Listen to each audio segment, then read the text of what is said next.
Brought to you by Unienzyme. जब gas सताए यूनियनजाइम लो। इसके तत्व गैस की जड़ पे काम करे और खाना पचाए आपके डाइजेस्टिव सिस्टम की तरह, जो दे बदहजमी से आराम। यूनियनजाइम, गैस भगाओ, खाना बचाओ। फिर भी अगर आप हमसे पूछ रहे हैं तो मुझे लग रहा है कि आज भी अनुप्रिया अपर हैंड है। करके चल रहा हूँ, जो लोगों से बातचीत कर रहा हूँ, यहाँ एक फैक्टर बहुत बड़ा काम कर गया है, वो है राजा भैया का फैक्टर। वो फैक्टर काम किया है। मिर्ज़ापुर लोकसभा सीट पर यहाँ पर त्रिकोणात्मक लड़ाई है। बताया जा रहा है कि अपना दल यस से केंद्रीय मंत्री अनुप्रिया पटेल हैं, तो वहीं समाजवादी पार्टी से रमेश बिंद और बसपा से मनीष त्रिपाठी हैं।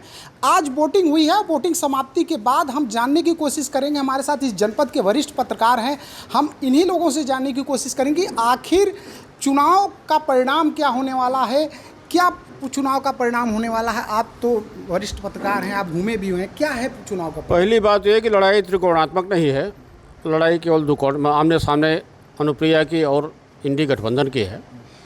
जहाँ तक अन्य दलों का सवाल है, वो तो अपनी जमानत बचा पाऊँ बहुत बड़ी बात होगी। जहाँ तक जात के असर की बात है, बिंद अगर लामबंद हुए हैं तो उन्होंने मजबूर किया है कि पटेल भी लामबंद हों। ऐसी स्थिति में रिजल्ट निश्चित रूप से चौंकाने वाले होंगे और हो सकता है वो अनुप्रिया के पक्ष में जाए। अनुप्रिया के पक्ष में जाएंगे तो रीजन क्या है? बताएं कि जब जाति का जब बिंद लामबंद होगा तो पटेल भी किसी अन्य जगह नहीं भटकेगा। हाँ, कुछ उसकी नाराज़ वोट दौलत पटेल को जा सकती है, लेकिन जो इनमास होगी वो उनके साथ जाएगी। जहाँ तक रही बात कि कुछ प्रत्याशियों को, भाजपा के कुछ विधायकों का हो रहा, विधायक अंदर में विरोध कर रहे हैं। यह भाजपा अब मोदी की भाजपा है, वह अटल बिहारी वाली भाजपा नहीं है कि कोई बदमाशी करेगा और बचा रहेगा। जिनकी विधानसभाओं में भाजपा हारेगी उनकी क्या गति होगी वो जानते हैं। इस नाते सबको अपने अस्तित्व बचाने के संकट है। और रमाशंकर पटेल से और अनुराग से दोनों से मेरी बात हुई कि भैया हम लोग जितनी लीड पाए हैं उससे अधिक इनको दिलाने की कोशिश करेंगे। अगर रमेश बिंद सेकंड पे जा रहे हैं तो रीजन क्या है?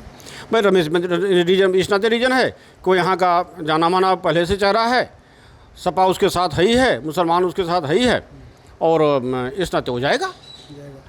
हमारे साथ क्या सर क्या लग रहा है आपको, क्या है सिचुएशन इस सीट पे, कौन जीत रहा है? हम तो नगर में पूरे घूमे हैं, तो नगर में अनुप्रिया पटेल लीड ले रही हैं। नगर विधानसभा वो लगभग 50,000 से मतों से वो जीतेंगी। तो आपको क्या लग रहा है ये चुनाव कौन जीतने जा रहा है? अब चुनाव का पूरा तो अभी नहीं कहा जा सकता, चुनाव तो 4 को फाइनल होगा। लड़ाई बहुत कांटे की है। किसके बीच? रमेश बिंद सपा और भाजपा के बीच। अगर मान लीजिए जैसे सर ने बताया कि अनुप्रिया पटेल जीत सकती हैं, तो अनुप्रिया पटेल या रमेश बिंद में वजह फैक्टर क्या मानते हैं कि ये जीत हार होगा? अब ये चुनाव तो जातिवाद पे हो रहा है। बिंद भी लगभग 2-2.5 लाख है, वैसे ही 3 लाख करीब पटेल भी हैं, ब्राह्मण भी हैं, और जितनी जातियां मुसलमान भी हैं, यादव भी हैं, तो 4-5 वोट वो लग रहा है कि बसपा का वोट कुछ रमेश बिंद की तरफ जा रहा है। इससे लड़ाई बढ़ गई है। शिफ्ट हुआ है बसपा? शिफ्ट हुआ है। तो बसपा इसका मतलब ये है कि यहाँ पे एकदम कमज़ोर है? एकदम कमज़ोर है। उनका न बस्ता लगा है, न उनके एजेंट है, बिल्कुल नगण्य है। न कमेरावादी का किसी का कोई बस्ता एजेंट नगर में कहीं दिखा ही नहीं। क्या माहौल देख रहे हैं, क्या आपको लग रहा है कि संजय जी की क्या है माहौल, और जीतेगा कौन?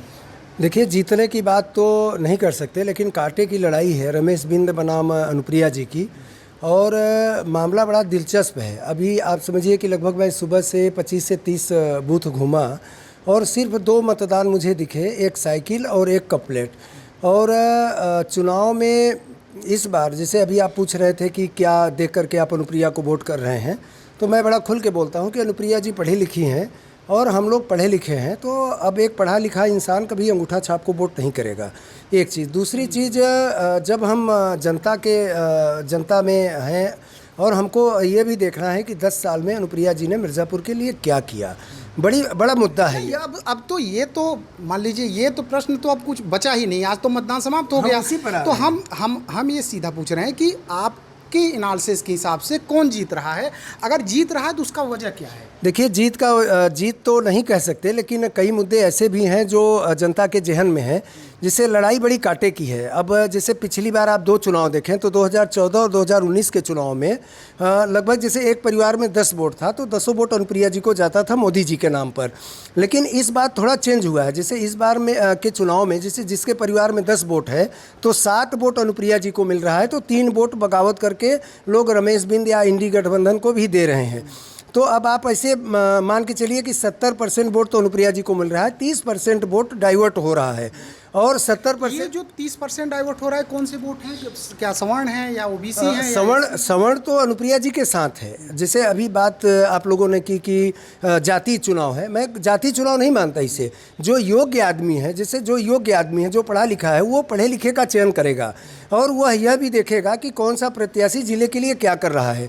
हम रमेश बिंद की अगर बात करें तो रमेश बिंद 15 साल मझवा में विधायक रहे और मैं मझवा का रहने वाला भी हूँ। मुझे कभी रोड के किनारे या शिलापट या कहीं कुछ देखने को नहीं मिला कि इस रोड का लोकार्पण या शिलान्यास रमेश बिंद ने किया।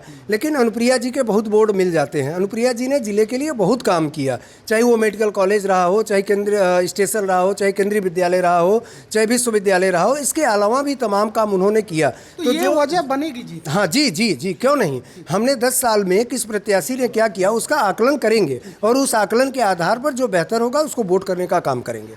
सर ये बताएं कि क्या आपको लग रहा है, अब तो वोटिंग समाप्त हो गई, क्या लग रहा है आपको जीत कौन? अब देखिए, जितना कांटे की युद्ध हो गया इसकी संभावना कम से कम मैंने नहीं की थी। कांटे का बड़ा युद्ध हुआ है और फिर भी अगर आप हमसे पूछ रहे हैं तो मुझे लग रहा है कि आज भी अनुप्रिया अपर हैंड है। अगर अनुप्रिया अपर हैंड है तो इसकी वजह क्या है? उसकी वजह ये है कि इनसे पंडित बहुत नाराज़ था, लेकिन आज जो पूरे मिर्ज़ापुर से के जो रिपोर्टिंग आ रही है वो पूरी तरीके से पंडित इनके पक्ष में लामबंद हुआ है, जो इनके लिए प्लस हुआ है। ये क्या रमेश बिंद के आने की वजह से ये सवर्ण वोट डाइवर्ट हुए हैं? नहीं, मुझे लगता है कि अगर कोई भी रहता तो मोदी के नाम और राष्ट्रवाद के नाम पर पंडित तो वहीं जाते जहां वो गए हैं। हाँ, अब आप हमसे ये, मैं आपको एक बात बताऊं, जो मैं रीड करके चल रहा हूं, जो लोगों से बातचीत कर रहा हूं, यहाँ एक फैक्टर बहुत बड़ा काम कर गया है, वो है राजा भैया का फैक्टर। वो फैक्टर काम किया है, बिल्कुल काम किया है। अगर कोई कह रहा है कि काम नहीं, बिल्कुल काम किया है। अगर कोई कह रहा है कि काम नहीं किया है तो वो राजनीति उसके किस तरीके से काम किया है? अनुप्रिया के एंटी मैं आपसे कह रहा हूँ कि एंटी काम किया है। अब वो कितना प्रभावी हुआ है ये नहीं मैं कह सकता हूँ, लेकिन ये एक एंटी काम हुआ है। लेकिन अब मैं जो देख रहा हूँ, 5 विधानसभाओं का जो एनालिसिस करके चल रहा हूँ, तो मुझे लग रहा है कि मझवा में सपा, 96 में सपा और मिर्ज़ापुर नगर चुनार में भाजपा, मणिहान में भी बहुत अच्छी युद्ध हुई है जिसकी संभावना मुझे कम थी। हाँ, ये मणिहान में भी युद्ध हुआ है जिसकी संभावना मुझे कम थी, लेकिन हो गया है वहाँ युद्ध। सर आपको क्या लग रहा है, क्या है परिणाम, क्या होने वाला है? मैं जैसे बूथ्स पे जाके देख रहा था मैं, तो जो फर्स्ट टाइम वोटर्स थे ज़्यादातर मैंने उन बच्चों को पकड़ा, तो वो बोलते आखिर में ये बोलते थे मैंने मोदी जी को वोट किया। तो जैसे अगर 10 बच्चों से हमने बात किया, 18 साल के जो हुए बच्चे ही हैं हम लोगों के सामने, 10 बच्चों से इस तरह से बात किया तो उस 10 में से 9 ऐसे बोले, तो आप उत्साह की तरह ये अंदाज़ा लगा सकते हैं कि तरह तो मोदी का भी बना हुआ है मतलब। हाँ, मोदी का क्रेज़ है और हमको जो लगता है कि मोदी जी जब तक शासन में रहना चाहेंगे, प्रधानमंत्री रहना चाहेंगे, तब तक उनका क्रेज़ रहेगा। अभी सर क्या है आपको, अगर रमेश बिंद, जैसे सर ने कहा कि 2 लड़ाई है, 2 पक्षों में लड़ाई है एक तरीके से, इंडिया गठबंधन एनडीए में, तो क्या आपको लग रहा है कौन जीत रहा है यहाँ पे? यहाँ पे तो कप प्लेट अनुप्रिया पटेल का तो अपर हैंड है, ये शुरू से ही रहा हुआ। हाँ, उसकी वजह ये रही कि दोनों के पर्सनालिटी में बहुत बड़ा डिफरेंस है। और दूसरी वजह हम आपको बताएं, जो इंडी अलायंस बना, उस इंडी अलायंस को पब्लिक ने सीरियसली नहीं लिया, क्योंकि उनके नेता जब उड़ी उड़ी बातें आप बोलेंगे पब्लिक में तो वो रियलाइज़ करती है ना। अब बोलेंगे 80 में से 79 सीट हम जीत जाएंगे, अब बोलेंगे 403 सीट में से 400 सीट हम जीत जाएंगे, व्हाट इज़ दिस। तो पब्लिक को लगता है कि ये जब इतने लोगों के सामने सीरियसली नहीं बोल रहा है तो इसको पावर मिलेगी, तब कहाँ से सीरियस होगा ये आदमी।